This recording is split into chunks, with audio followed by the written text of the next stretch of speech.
Hello students, welcome to Science World. Today we will discuss about the next lecture of lecture 2 of chemical kinetic of class plus 2 and today we will discuss about the rate of reaction and its measurement. Calculation करेंगे student इस video में, ठीक है। तो उससे पहले देखो हम एक बार रिवाइज कर लेते हैं रेट ऑफ रिएक्शन क्या होती है। तो रेट ऑफ रिएक्शन क्या होती है? Change in pressure and concentration of reactant and product with respect to time. तो इसके लिए हम स्टूडेंट मैथमेटिकली करेंगे। उससे पहले एक बात याद रखना, जैसे जैसे रिएक्टेंट जो है कम होता जाएगा वैसे वैसे जो प्रोडक्ट है वो आपका बढ़ता चला जाएगा, ठीक है। तो रिएक्टेंट और प्रोडक्ट का ये रिलेशन है आपस में। तो उसके लिए एक एग्जांपल करते हैं। केमिकल रिएक्शन में हम रेट ऑफ रिएक्शंस को, तो देखो स्टूडेंट हम एक मैथमेटिकल इक्वेशन ले लेते हैं। स्टूडेंट मैंने ये ले ली, reactant is goes to product. एक उससे पहले आपको स्टाइकोमेट्री पता होनी चाहिए। इसकी स्टाइकोमेट्री यहाँ जो लिखे रहते हैं ना, ये बैलेंस करने के बाद इक्वेशंस, तो बैलेंस करने के बाद जो यहाँ पर लिखे रहते हैं स्टाइकोमेट्री होती है स्टूडेंट्स, ठीक है। तो सपोज करो कि मैंने ये रिएक्शन ले ली लेकिन अभी रिएक्शन स्टार्ट नहीं हुई, ठीक है। तो टाइम क्या लिया मैंने? जब टाइम 0 है यानी कि रिएक्शन अभी स्टार्ट नहीं हुई, तो सपोज कर लो कि स्टार्टिंग पॉइंट पे जो हमारा रिएक्टेंट है वो है ए नोट, ठीक है। तो स्टार्टिंग पॉइंट पे क्या है? ये ए नॉट। और रिएक्शन स्टार्ट ही नहीं हुई तो प्रोडक्ट तो मिलेगा ही नहीं। तो प्रोडक्ट क्या रहेगा यहाँ पर? 0, क्योंकि अभी तक तो रिएक्शन स्टार्ट ही नहीं हुई, ठीक है। लेकिन जब मैं रिएक्शन स्टार्ट करवा देती हूँ, ठीक है, तो ये आपका T is equal to T है, ठीक है। ये आपका इनिशियल है यानी कि स्टार्टिंग पॉइंट है, ठीक है। और ये आपका फाइनल है यानी कि लास्ट पॉइंट है जब आपकी रिएक्शन शुरू हो गई है। तो मैंने सपोज कर दिया कि ये यहाँ पर AT आया, ठीक है, और ये यहाँ पे आ गया BT, ये सपोज कर लिया मैंने। तो ये रिएक्शन हमारी क्या है? पर्टिकुलर टाइम पे रिएक्शन हो गई है।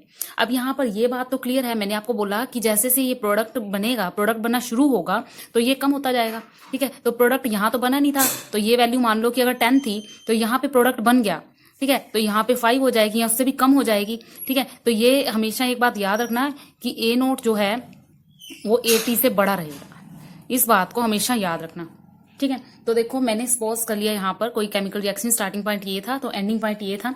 यानी कि अगर मैं इस एंडिंग पॉइंट को ये लिखूं, ये तो कम हुआ है ना, मान लो कि मेरा कम हुआ 3 या 4 या 5, कुछ भी हो सकता है कम। तो मैंने सपोज कर लिया कि कम हुआ x। कितना कम हुआ? x। तो मैं इसको जो ये जो वैल्यू है AT को मैं ये लिख सकती हूँ कि पहले तो A नोट था फिर उसमें से x कम हो गया, ठीक है। तो AT था, A नोट माइनस x हो गया, ठीक है। अब जो यहाँ पर x, कोशिश ये करना कि जो स्टाइकोमेट्री है ना वही लेना, आगे मैं एग्जांपल कराऊंगी वहां पे क्लियर हो जाएगा, ठीक है। तो यहाँ पे AT क्या निकल के आया आपका? A naught minus x। Initial में से x को माइनस कर दिया और कोशिश ये करना x जो स्टाइकोमेट्री होगा उतना ही घटाना। जैसे मान लो मैं अभी बता देती हूँ, जैसे 2A गोज टू 2B है, तो आप यहाँ पे स्टाइकोमेट्री में AT is equal to, stoichiometry 2 है हमारी, AT is equal to A naught minus 2x लेना।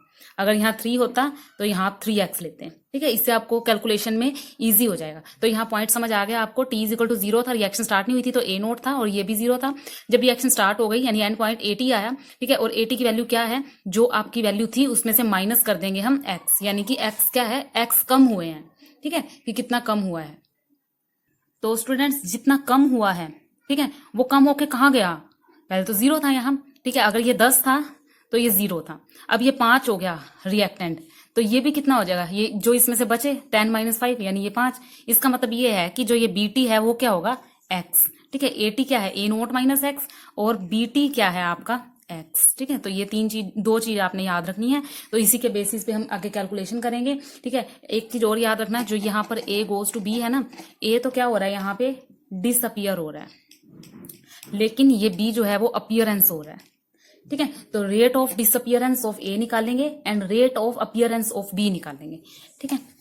तो देखो रेट ऑफ डिसअपियरेंस को स्टूडेंट में DIS लिख रही हूँ, ठीक है, ऑफ A, ठीक है। ये क्या होता है? ये नोट करने वाली चीज है स्टूडेंट, ठीक है।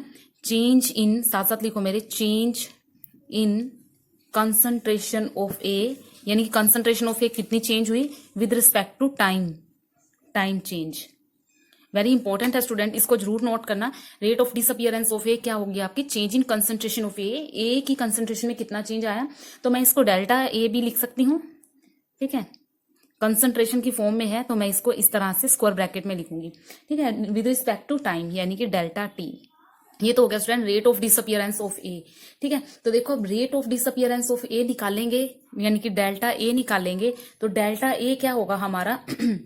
फाइनल जो आपकी फाइनल वैल्यू आई थी माइनस इनिशियल जो आपने स्टार्टिंग में जो वैल्यू ली थी, ठीक है, और टाइम आपका जो है वो डेल्टा टी ही रहेगा। सॉरी, टाइम भी ले ही लेते हैं, लिया तो था हमने टाइम, है ना। तो टाइम देखो, आपने टाइम क्या, फाइनल टाइम क्या है आपका, फाइनल टाइम है टी, और इनिशियल क्या लिया था, 0। अब देखो स्टूडेंट्स, यहाँ पर हम ए की वैल्यू भी डेल्टा ए बाय में डेल्टा टी की वैल्यू जो हम निकाल रहे हैं, ये कॉन्सेंट्रेशन की फॉर्म में है तो इसको ब्रैकेट में लिखेंगे। तो देखो स्टूडेंट, जो फाइनल वैल्यू थी आपकी, फाइनल वैल्यू कितनी थी, 80 थी, तो मैं यहाँ पुट कर देती हूँ 80 माइनस इनिशियल वैल्यू कितनी है स्टूडेंट आपकी, ए नोट ले रखी थी आपने, समझ आ रहा है ना। फाइनल माइनस इनिशियल कर रही हूँ और कुछ नहीं कर रही फिलहाल, अभी वैल्यू पुट करेंगे। तो ये 80 minus A naught divided by T minus 0 क्या हो गया, टी हो गया। ठीक है, अब आपको 80 की वैल्यू जस्ट पुट करनी है इसके अंदर। तो 80 की वैल्यू क्या थी, A naught minus x, A naught minus x minus A naught divided by T. तो यहां पर ये कट गया स्टूडेंट, तो आपकी यहां से जस्ट वैल्यू निकल के क्या आई, माइनस एक्स बाई टी। लेकिन मैंने आपको अभी थोड़ी देर पहले, नहीं सॉरी, पिछली वीडियो में मैंने आपको बताया था कि रेट जो होता है, रेट कभी भी नेगेटिव नहीं होता, बताया था ना। तो यहां पर ये रिएक्शन जो मैंने निकाली, डेल्टा ऑफ ए यानी concentration of A delta T is equal to minus X by में टी आ रही है। ठीक है, जबकि ये रॉन्ग है, कभी भी स्पीड जो है वो नेगेटिव नहीं हो सकती, तो ये चीज नोट कर लेना अपनी। ठीक है, तो इसलिए हम यहां पर इस फॉर्मूले में क्या यूज करेंगे, इस फॉर्मूले में हम लगा के रखते हैं, आप अपनी बुक में भी देख लेना। मैं आपको करवाने को सीधा डायरेक्ट भी करवा सकती थी कि जो आपकी इसकी वैल्यू है वो क्या होएगी, कंसंट्रेशन ऑफ ए की वैल्यू होएगी ये minus of delta A by में डेल्टा टी। मैं आपको ये भी बता सकती थी rate of disappearance of A की वैल्यू ये होती है, लेकिन आपका क्वेश्चन ये रहता कि यहाँ पे माइनस का साइन क्यों है। ठीक है, अब मैंने आपको करके दिखा दिया, अब आपको आपके माइंड में ये क्वेश्चन नहीं आएगा कि यहाँ माइनस का साइन क्यों है। माइनस का साइन इसलिए है क्योंकि ये कभी भी जो स्पीड होती है वो नेगेटिव नहीं आती, जबकि हम जब निकालेंगे तो ये नेगेटिव वैल्यू आ रही है। ठीक है, तो रेट ऑफ डिसअपियरेंस ऑफ ए मैंने निकाल दिया, क्या निकला हमारा, रेट ऑफ डिसअपियरेंस ऑफ ए निकला। देखो एक बार इसको नोट करो, इसका स्क्रीनशॉट लो और इस वीडियो को 2 बार देखना, आपको एन अच्छे से समझ आएगा। तो देखो रेट ऑफ डिसअपियरेंस ऑफ ए मैंने ये निकाल दिया, minus of delta A divided by delta T. Minus इसलिए लगाया क्योंकि स्पीड कभी भी माइनस में नहीं होती, जबकि मेरा रिजल्ट माइनस निकल के आ रहा था, इसलिए मैंने यहाँ पे माइनस लगा दिया। अब हम rate of rate of appearance of B निकालेंगे। अगर इसकी भी वैल्यू माइनस आई तो हमें इसके आगे भी माइनस लगाना पड़ेगा, लेकिन कभी भी ये वैल्यू जो है वो माइनस में नहीं आएगी क्योंकि ये वैल्यू ज्यादा है। ठीक है, रिएक्टेंट की वैल्यू कम है लेकिन ये प्रोडक्ट की वैल्यू क्या है, ज्यादा है, तो इसके लिए भी निकालते हैं। तो अब स्टूडेंट हम rate of appearance of B निकालेंगे। ठीक है, तो इसमें मैं डायरेक्ट वैल्यू पुट कर रही हूँ, तो देखो फॉर्मूला सेम रहेगा। क्या फॉर्मूला रहेगा, रेट ऑफ अपीयरेंस के change in concentration of B, change in concentration of B divided by time change.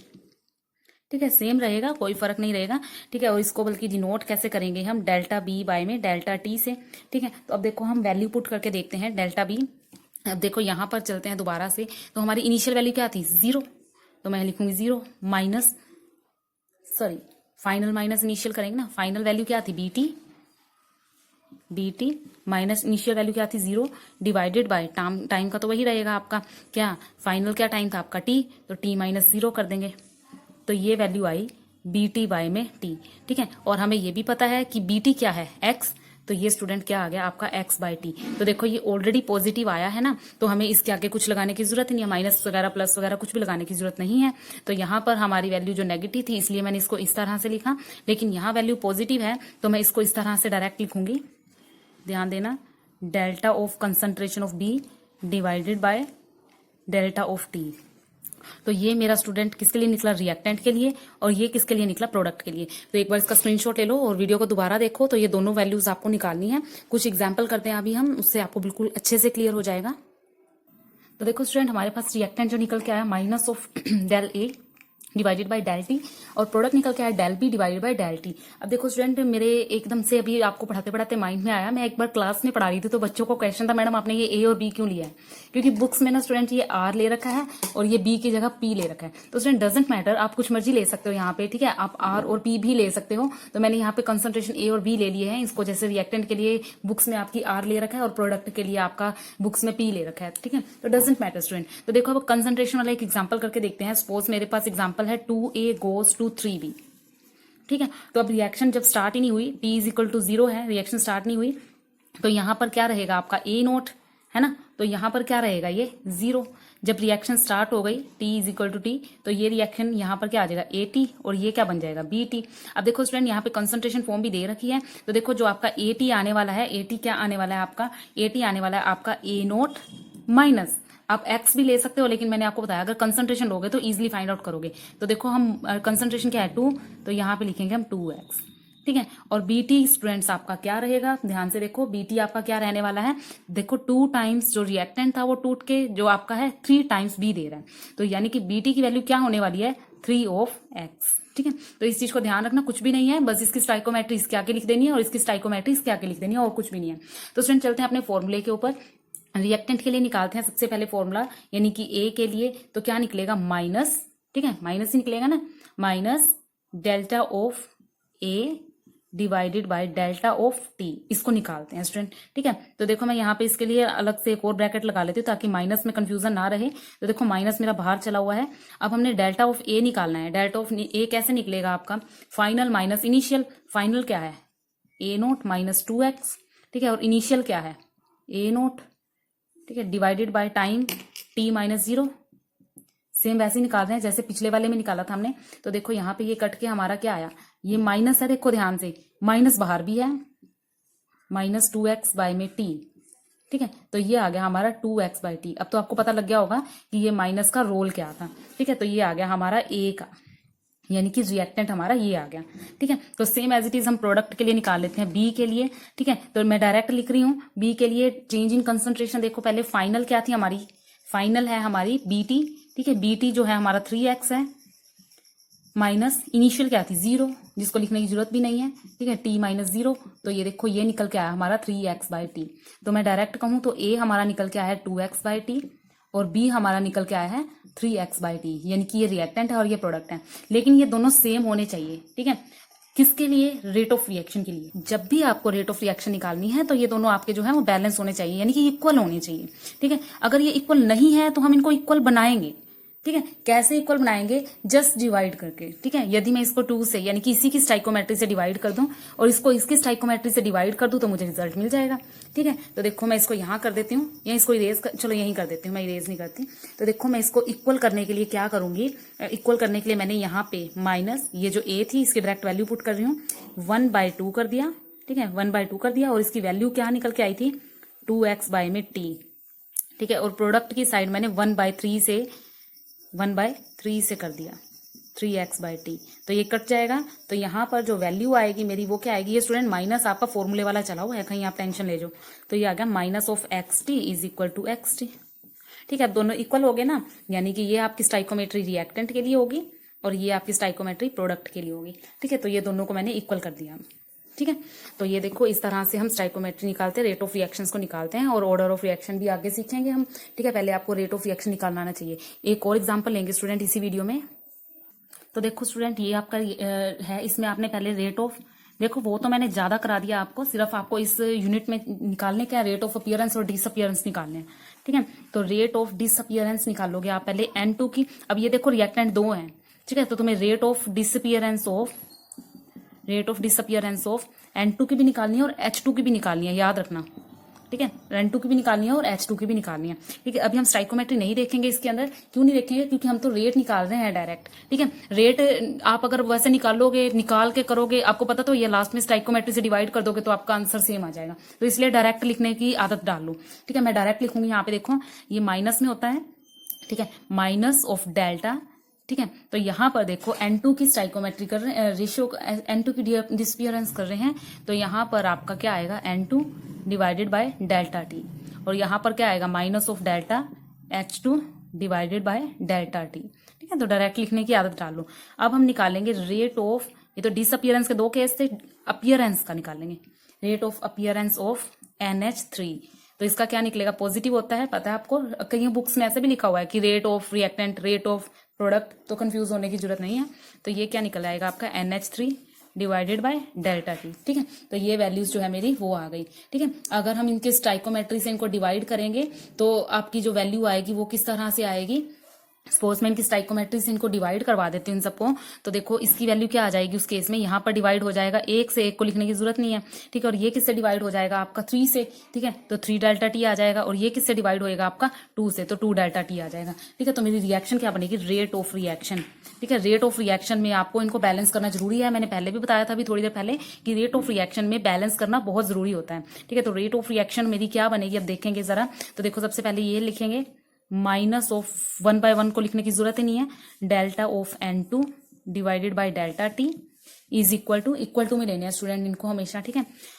यहाँ पे minus of 1/3 delta of H2 divided by delta T is equal to 1/2 delta of NH3 divided by delta T. तो देखो student, अगर आपको rate of reaction की जरूरत है तो आपको इनके स्टाइकोमेट्री से डिवाइड करना बहुत जरूरी है, इस स्टेप को भूलना नहीं है आपने, ठीक है। तो ये बात याद कर लो, वी नीड स्टाइकोमेट्री कोफिशिएंट, ठीक है, फॉर बैलेंस इक्वेशन। और रेट ऑफ रिएक्शन के लिए हमेशा आपको इक्वेशन को बैलेंस करना होगा। अगर आप इसको एज इट इज लिख देते हैं N2 plus H2 is goes to simple NH3, तो आप इसकी जो रेट ऑफ रिएक्शन निकालोगे वो हमेशा रॉन्ग होगी। तो आपको इसकी बैलेंस करना बहुत जरूरी है, और बैलेंस करके लास्ट में जो आपके कॉफिशिएंट आएंगे उन कॉफिशिएंट्स को आपको इनसे डिवाइड करना बहुत जरूरी है, ठीक है। तो आपको अब मैं ट्राई करने के लिए इस वीडियो में हम इतना ही पढ़ेंगे सिर्फ, तो नेक्स्ट वीडियो में नेक्स्ट करेंगे टॉपिक, लेकिन इस वीडियो में आपको एक इक्वेशन जो है वो बैलेंस करके दिखानी है, उसकी स्टाइकोमेट्री आपको खुद लिख के बैलेंस करके, तो उसके बाद आपने इनके रेट और प्रोडक्ट्स जो हैं वो निकालने हैं, यानी कि अपीयरेंस और डिसअपीयरेंस निकालनी है। SO2 plus 1/2 O2 is goes to SO3, ठीक है। तो ये बैलेंस है ऑलरेडी, ठीक है। तो बैलेंस है, इसका मतलब यहाँ स्टाइकोमेट्री 1 है, यहाँ 1/2 है और यहाँ 1 है, ठीक है। अब देखना ये है कि ये 1/2 को आप किस तरह से लिखोगे, ठीक है। तो नेक्स्ट वीडियो में हम रेट ऑफ रिएक्शन के जो है रिप्रेजेंट कैसे करते हैं एवरेज रेट से, इनिशियल रेट से, उसको पढ़ेंगे।